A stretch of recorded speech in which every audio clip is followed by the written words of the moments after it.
Hello.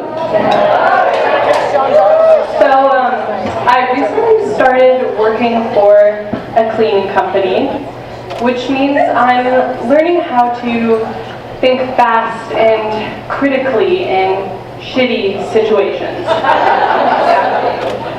Like the other day, for example, I was cleaning a room, and in the bathroom, I encountered a massive, and I mean like 4-dimensional sized shit beside the toilet. So I was never trained on this particular incident, so I just kind of had to use my common sense and throw a towel over it. Yeah. Obviously, I made sure it was clean beforehand. That would be gross. But something kind of weird about this job is that people leave the tips in the most obscure places. Like the other day, I was cleaning a room and I found my tip buried, and I mean like buried at the back of what was obviously someone's sex drawer. Like, it's a little bit inconvenient for me when I have to go digging through all your dildos and strap-ons just to find my tip.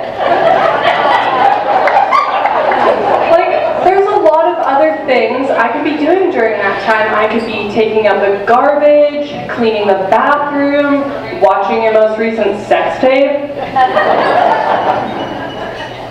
But honestly, one of the hardest things about this job is just being in the vicinity of creepy men and the male gaze. Now, I'm not saying that the male gaze is only present in places where women are in vulnerable positions. You can also find it at your local grocery store, professional workplace, or friendly neighborhood gathering. Yeah. But something I've learned through this job is that in trying to subvert the gaze, being topless does not help when you're already on your hands and knees. It does not work. But anyways, enough about that. Back in September, I moved into a new place, and I really lucked out. This place has antique furniture, windows, and only the faintest smell of murder. It's not that anyone has been murdered there, but just that I'm living with 2 murderers. Not that they've actually murdered anyone, but I mean, they easily could. Like, if they decided to murder me, it's likely that no one would even find out because of their compost system. Like, I would be separated and organized into 6 different bins and decomposed within 24 hours. No one would even know. At least, if that's how I die, I could take some comfort in the fact that it would be organic, non-GMO, and gluten-free.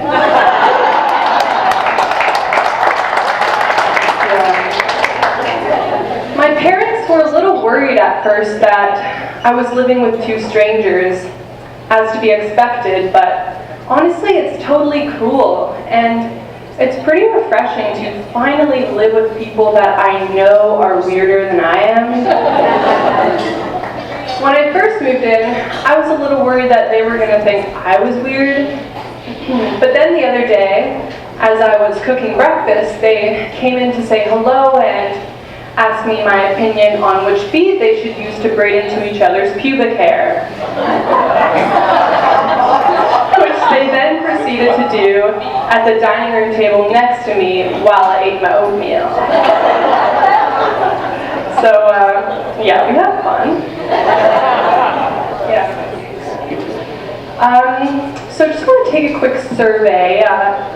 Shirtless men, anyone? Shirtless men? Fuck yeah to male privilege, am I right? Yeah!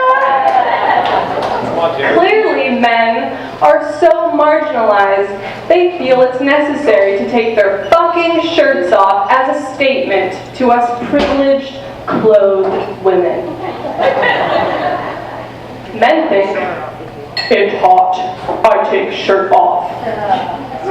But because of the fact that men have continuously sexualized and objectified women, it's against the fucking law to show our breasts.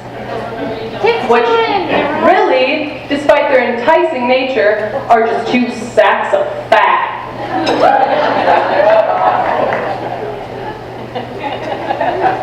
Yeah, they are. It's true. True story. Yeah. So, you know how we all have little things in the world that we observe that just bring us joy? Well, I just love going for a stroll through the neighborhood and spotting a fat, shirtless man with his skinny wife trailing behind him like, "Oh, honey, do you want me to carry your stomach for you?" It's that big.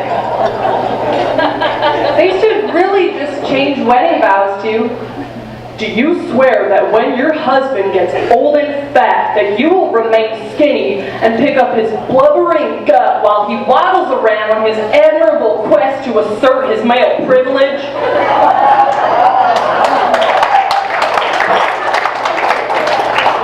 "Or till death do you part?"